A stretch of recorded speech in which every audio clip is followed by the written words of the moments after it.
Novice o Alenki Bratušek. Za tiste, ki ne veste, o kom govorim, bila je naša premijerka. Ne? Se ne spomnite, ne?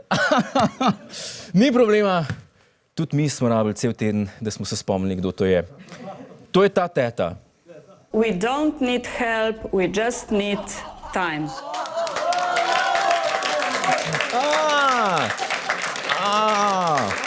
Ja, točno to ta.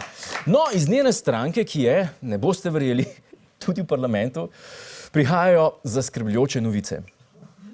Alenka Bratušek izgublja še zadnje zaveznike. Potem, ko je lani iz njenega zavezništva izstopil Peter Vilfan, svoje prihodnosti v njem ne vidi niti Jani Möderndorfer. Ja, res je.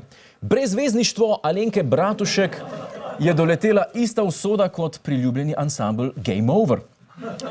Skupina je prav tako kot stranka Alenke Bratušek nastala na tekmovanju talentov, potem, ko so se skregali z Zokijem.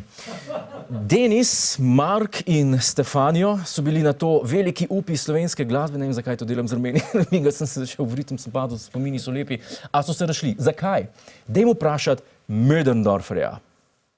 Delo in pogled na delovanje stranke se razlikujeta od tistega, kar je bilo zapisano ob ustanovitvi stranke. Isto kot Game Over. Stefanijo je šel na svoje, polk je ugotovil, da se delovanje benda razlikuje od tistega, kar so zapisali ob ustanovitvi. Biti torej skupina šminkerjev, na katere bojo ljudje kmalu pozabili. Tako kot na brezvezništvo Alenke Bratušek. A kam odhaja Jani Möderndorfer? Gotovo je to njegov prvi prestop. Spomnimo, za Möderndorferja bi bil prestop v Cerarjevo SNC že njegova četrta politična stranka po LDS, Pozitivni Sloveniji in zavezništvu Alenke Bratušek. Jep, Jani trpi za boleznijo, ki je kar pogosta v slovenski politiki. Medicina pa ji uradno pravi Ruplov sindrom.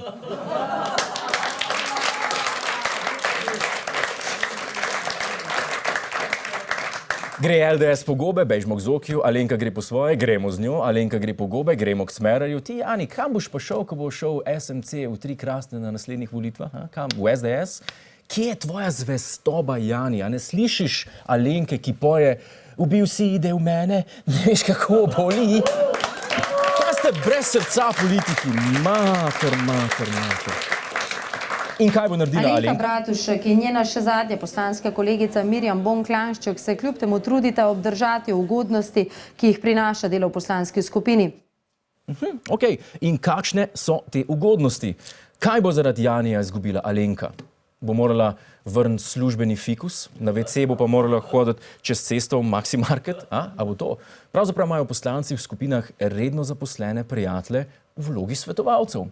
Alenka bo tako dobila samo 2 jurja na mesec za strokovno pomoč.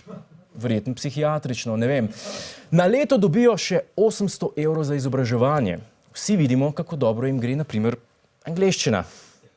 Na naš račun lahko poslanci tudi kupujejo knjige in v prejšnjem mandatu so več kot jurja zapravili v SDS, ko so kupili 27 izvodov Janševe knjige. Poleg tega poslanci dobijo jurja letno za telefon, kar pomeni, da se na Twitterju kregajo na vaš račun.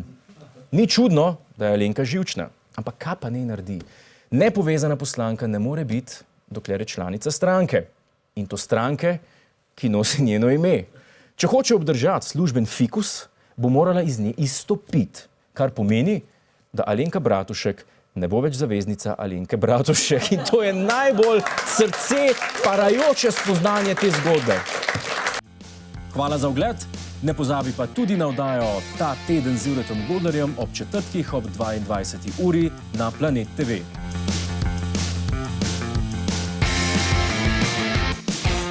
Hej tujec, polajkaj nas na Facebooku, posledi nas na Twitterju in naroči se na naš YouTube kanal.